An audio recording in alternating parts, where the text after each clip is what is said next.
Assalamualaikum warahmatullahi wabarakatuh. Perkenalkan, nama saya Sukma Putri Ardani. Hari ini saya akan menjelaskan tentang bahan kimia obat atau BKO dalam obat tradisional, yaitu sibutramin hidroklorida.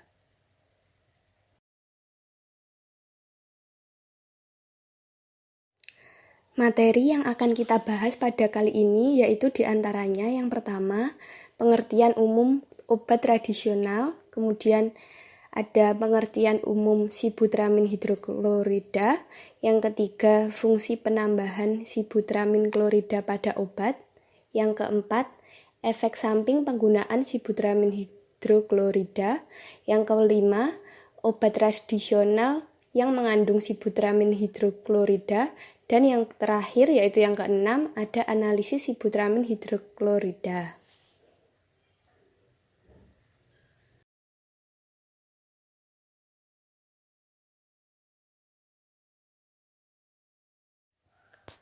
Yang pertama yaitu obat tradisional. Apa itu obat tradisional?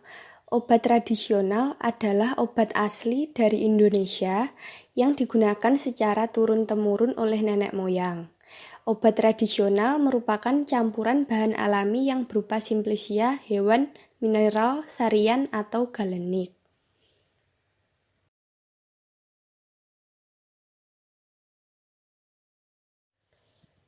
Selanjutnya sibutramin hidroklorida. Sibutramin hidroklorida merupakan obat yang biasanya digunakan dalam pengobatan obesitas atau pembantu diet. Sibutramin hidroklorida memiliki rumus empiris yaitu C17H27Cl2N dan masuk dalam golongan obat keras yang bekerja dengan menghambat pengambilan neuropinefrin, serotonin, dan dopamin. Sibutramin hidroklorida merupakan kristal putih yang dapat larut dalam air dan metanol.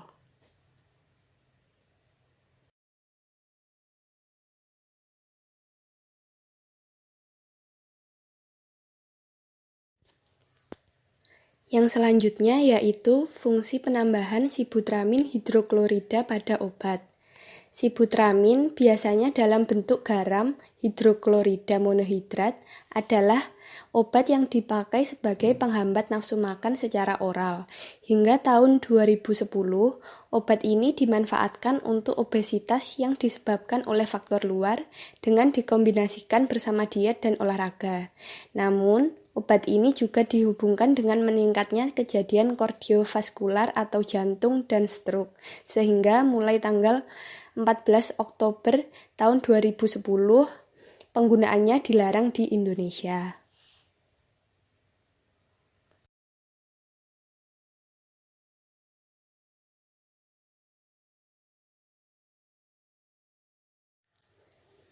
Selanjutnya ada efek samping penggunaan sibutramin hidroklorida. Secara umum, konsumsi sibutramin dalam jangka panjang dapat menyebabkan efek samping berupa sakit kepala, insomnia, peningkatan tekanan darah, takikardi, sakit perut, mual, hipeраsiditi, sembelit, nasal dan peradangan sinus, eksaserbasi batuk, sakit tenggorokan, mulut kering, gugup, dan gelisah.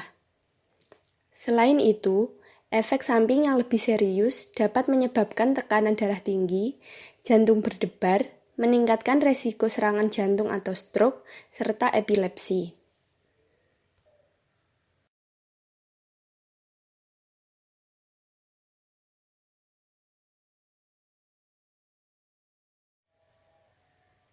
Contoh obat tradisional yang mengandung sibutramin hidroklorida yaitu Lidah Slimming kapsul, Guargum suplemen serat tinggi, Maxi Slim kapsul 10 mg dan 15 mg, Reduvas kapsul 10 mg, Slimax Reductil kapsul 10 mg dan 15 mg, Redusco kapsul 10 mg dan 15 mg, dan Dekaslim kapsul 10 mg dan 15 mg.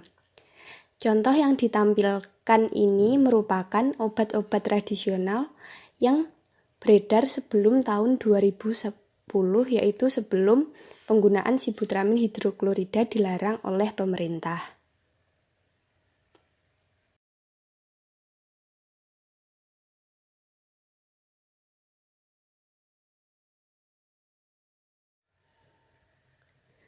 Yang selanjutnya yaitu analisis sibutramin hidroklorida menggunakan kromatografi lapis tipis dan spektrofotometri UV vis.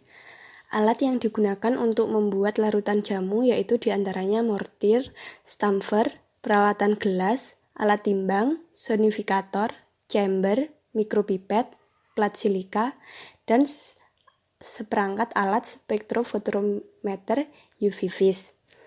Selanjutnya, untuk pengumpulan jamu pelangsing yang digunakan pada penelitian ini yaitu 10 macam merek jamu pelangsing yang dijual di sekitar Surakarta pada daerah Makam Haji, Stasiun Balapan Solo, dan Terminal Tirtonadi.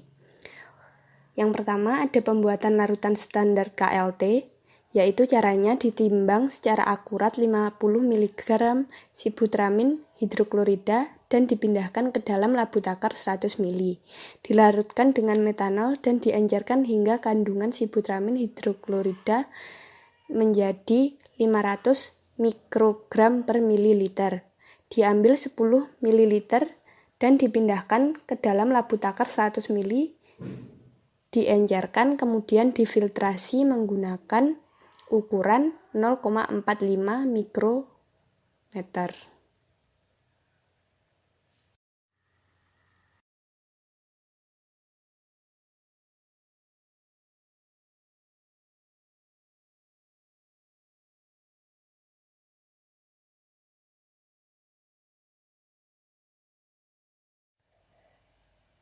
Kemudian, untuk preparasi sampel KLT caranya yaitu 1 gram sampel yang telah diserbuk halus ditimbang dengan seksama, dimasukkan ke dalam labu takar 5 ml dan dilarutkan menggunakan metanol. Dikocok selama 30 menit dan disaring. Filtrat dimasukkan ke dalam labu takar 10 ml dan ditambahkan dengan metanol hingga tanda batas. Selanjutnya, untuk pembuatan larutan standar spektrofotometri UV vis yaitu standar sibutramin ditimbang secara seksama sebanyak 125 mg dan dilarutkan menggunakan aqua bidestilat sampai 100 ml. Dipipet 50 mikroliter dan ditambahkan dengan aqua bidestilat hingga 10 ml. Kemudian dibaca untuk mencari panjang gelombang maksimum menggunakan spektrofotometer UV vis.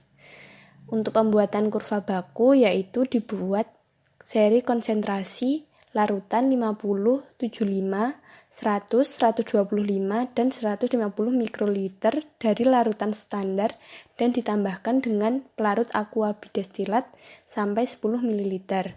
Kemudian dibaca pada alat spektrofotometer UV vis dengan panjang gelombang 223,5 nanometer dan dihitung kurva bakunya.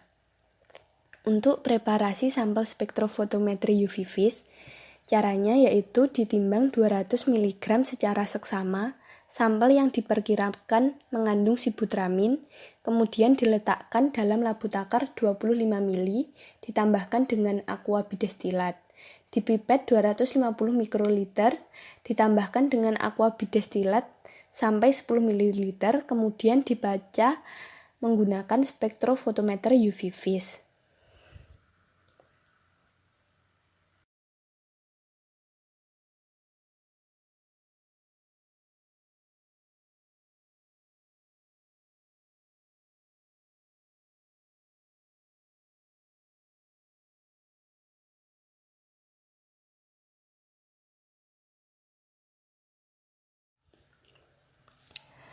Untuk analisis kualitatif, analisis dilakukan menggunakan metode KLT dengan fase diam silika gel GF254 dengan jarak pengembangan sebesar 8 cm. Fase gerak yang digunakan yaitu campuran larutan etil asetat banding N-heksan 7:3, aseton dan kloroform 7:3, aseton banding kloroform banding N-heksan 5:3:2. Data KLT diperoleh dengan menghitung RF yang didapat. Sedangkan untuk analisis kuantitatif, Dari larutan standar diperoleh hasil panjang gelombang maksimal, persamaan kurva baku dan nilai R. Persamaan kurva baku digunakan untuk menghitung kadar sibutramin di dalam sampel. Hasil penotolan pada KLT yang mempunyai RF sama, kemudian dianalisis menggunakan spektrofotometer UV vis dengan panjang gelombang 223,5 nanometer. Dan pada panjang gelombang inilah didapatkan data absorbansi yang maksimum. Data absorbansi yang diperoleh kemudian digunakan untuk menghitung kadar menggunakan persamaan kurva baku.